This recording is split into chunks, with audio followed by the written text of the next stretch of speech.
Assalamualaikum warahmatullahi wabarakatuh. Perkenalkan, nama saya Dini Anggraini. Saya dari jurusan Sistem Informasi Reguler A di Universitas Widyatama Bandung. Saya di sini akan melakukan presentasi bagaimana cara komunikasi yang efektif dan bagaimana teknik presentasi yang baik. Baik, pada bagian pertama, bagaimana sih komunikasi yang efektif, teman-teman? Menurut AWW Jaya, yang dimana komunikasi ini dapat berhasil apabila sekiranya saling timbul pengertian pada kedua belah pihak. Yang dimana si pengirim ini dan si penerima ini dapat memahami informasi yang mereka sampaikan. Sehingga hal ini berarti bahwa kedua belah pihak sama-sama memahami gagasan tersebut. Maka ini bisa disebut dengan komunikasi yang berhasil atau komunikasi yang baik. Bagaimana bisa dikatakan efektif? Pertama, komunikasi efektif bisa dikatakan baik jika komunikator menghargai setiap individu, orang, maupun kelompok yang dijadikan sasaran komunikasi. Yang dimana hal ini bahwa seseorang melakukan komunikasi bisa menempatkan dirinya, tidak menganggap dirinya sebagai orang yang paling tahu dan paling benar. Kedua, ada komunikator harus mampu menempatkan diri pada situasi atau kondisi yang dihadapi orang lain. Yang dimana setiap orang ini perlu melakukan komunikasi yang harus mampu mendengar dan siap menerima masukan apapun dengan sikap yang positif. Ini akan sulit dilakukan orang ketika dapat kritik dan harus siap menerima kritik tersebut. Memang kritik itu tidak mudah diterima oleh siapapun, tetapi kemampuan untuk menerima apapun masukan dengan sikap baik akan membawa pengaruh positif pada orang tersebut. Yang ketiga, ada pesan diterima oleh penerima dan dapat didengarkan dengan baik, yang dimana ini berkaitan dengan seseorang melakukan komunikasi dengan individu maupun kelompok, tetapi pesan tidak dapat dipahami karena media atau alat digunakan tidak mendukung. Contohnya, telepon yang suaranya terputus-putus, atau mikrofon yang berdengung, dan suara di telepon yang terlalu lemah.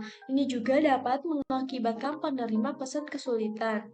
Akibatnya, selain tidak direspon, pemberi pesan justru tidak akan didengarkan atau diperhatikan, yang artinya pesan diterima oleh penerima dapat didengarkan dengan baik.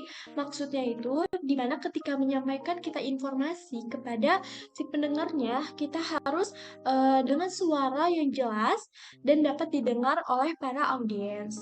Yang keempat yaitu kejelasan pesan sehingga tidak menimbulkan multi interpretasi, yang artinya maka bagian ini berkaitan dengan kejelasan isi pesan itu sendiri. Misalnya apabila kita memberi pesan menggunakan istilah-istilah sulit dipahami oleh audiens, maka umpan baliknya juga tidak akan muncul. Yang demikian juga bila pemberi pesan tidak jelas dan menyampaikan pesan akibat penggunaan bahasa yang tidak sesuai dengan latar belakang penerima pesan, maka akan muncul berbagai interpretasi. Akhirnya, pesan juga akan bergeser dan komunikasi tidak dapat mencapai tujuannya. Yang kelima, berkaitan dengan sikap rendah hati dan mau mendengarkan orang lain. Yang dimana setiap karakter individu masing-masing baik pemberi maupun penerima pesan termasuk di dalam sikap dan sifat ini merupakan kerelaan untuk rendah hati, menghargai dan mau mendengarkan orang lain. Yang artinya penerima dan pemberi pesan ini sama-sama menghargai apa yang dia ucapkan dan mendengarkan dengan baik. Selanjutnya, bagaimana teknik presentasi yang baik, teman-teman? Baik, di sini saya akan menjelaskan teknik presentasi. Teknik presentasi terdiri dari 6. Yang pertama, singkat, padat, dan jelas. Singkat, padat, dan jelas yaitu ketika seorang pemberi atau seorang yang presentasi lebih baik kita menyusun materi presentasi seringkas mungkin. Semakin singkat, padat, dan jelas presentasi yang akan dibawakan, maka audiens akan semakin semangat dan tidak mudah bosan untuk mendengarkan orang yang sedang mempresentasikannya. Yang kedua, menjaga tempo bicara. Yang dimana menjaga tempo bicara ini sangat penting untuk orang yang akan mempresentasi. Kenapa sih teman-teman? Yaitu untuk menyingkat waktu presentasi bukan berarti kita harus berbicara dengan cepat ya teman-teman. Tempo bicara normal biasanya itu pada 120 per menit. Maka usahakan untuk menjaga tempo bicara di rentan 100 sampai 130 per menit kata pada saat kita membawa presentasi.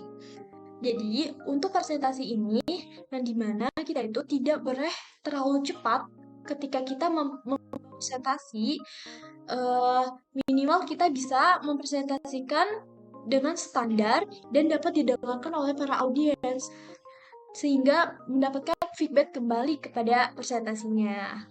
Baik, yang ketiga yaitu perhatikan intonasi, yang dimana intonasi suara itu sangat mempengaruhi untuk para audiens. Dapat lagi dengan engaging apa yang kita sampaikan di presentasi tersebut.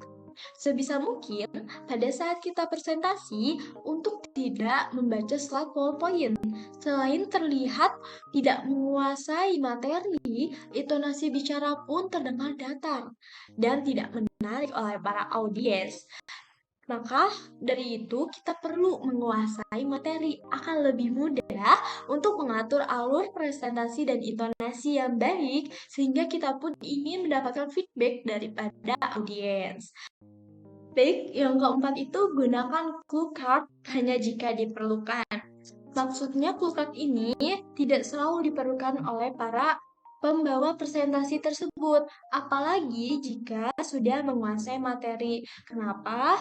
Jika kita sudah menguasai materi, itu akan lebih memudahkan dan dapat hanya menulis kata kunci yang terpenting dalam setiap poin-poin presentasi yang akan disampaikan oleh para audiens. Yang kelima itu jangan fokuskan pandangan ke satu titik. Yang dimana untuk menghindari momen, maka jangan memfokuskan pandangan hanya pandangan satu titik selama kita presentasi. Apalagi memberikan pandangan seseorang pojok ke ruangan. Itu tidak boleh. Yang dimana kita perlu selama membawakan presentasi, edarkan pandangan kita ke sekeliling ruangan atau ke sekeliling ruangan yang ada audiensnya untuk mensejajarkan pandangan pada puncak kepala audiens. Dengan begitu, insiden kontak mata pun bisa dihindarkan demi fokus yang lebih baik. Jadi, untuk mempresentasikan, kita harus fokus pada sekeliling ruangan yang sedang kita presentasikan. Maksudnya, kita tidak boleh fokus pada satu titik saja ketika kita membawakan presentasi. Karena di sudut manapun itu ada para audiens yang mendengarkan kita sehingga kita perlu berbicara dengan para audiens sekeliling yang ada di sekeliling kita. 6. Menarik perhatian audiens. Menarik perhatian audiens ini sangat penting loh teman-teman, yang dimana presentasi yang baik yaitu presentasi yang mendapatkan reaksi dari para audiens. Reaksi ini tuh dapat diperoleh jika gimana pembawaan alur kita presentasi dan cara presenter mendapatkan fokus dari mereka agar lebih engaging.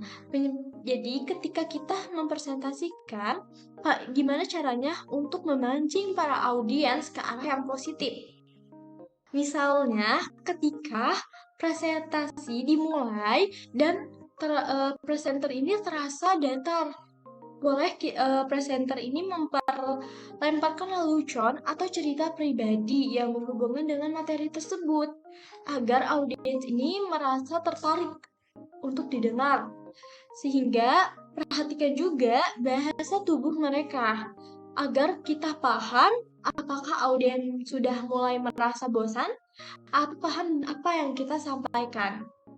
Baik, itu saja yang saya dapat sampaikan. Mohon maaf apabila ada kesalahan. Saya ucapkan terima kasih. Saya tutup. Wassalamualaikum warahmatullahi wabarakatuh.